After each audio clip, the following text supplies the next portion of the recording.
ఇవాళ మరి 10 ఏళ్ళ అధికారం ఉంటే పాలమూరు రంగారెడ్డి ప్రాజెక్టు కోసం 10 ఏళ్లలో ముందుకు పోతలేదంటే ఎవరన్నా తెలంగాణ పట్ల ప్రేమ ఉంటే పాలమూరు పట్ల ప్రేమ ఉంటే కృష్ణా నీళ్లు వాడుకోవాలంటే మన కేసీఆర్ అయి ఉంటే ఆ పాలమూరు రంగారెడ్డి ప్రాజెక్ట్ కాడ కూర్చేసుకొని అది కట్టిస్తుండే.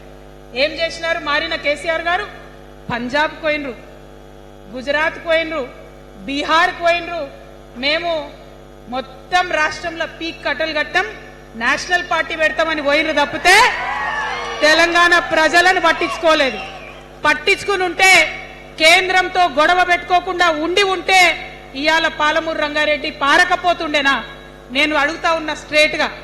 ఇన్ని రోజులు నేను ఎన్ని మాటలు మాట్లాడినా బీఆర్ఎస్ పార్టీ నాయకులు ఒక్కరు కూడా బయటకు వస్తలేరు, సమాధానం చెప్తలేరు.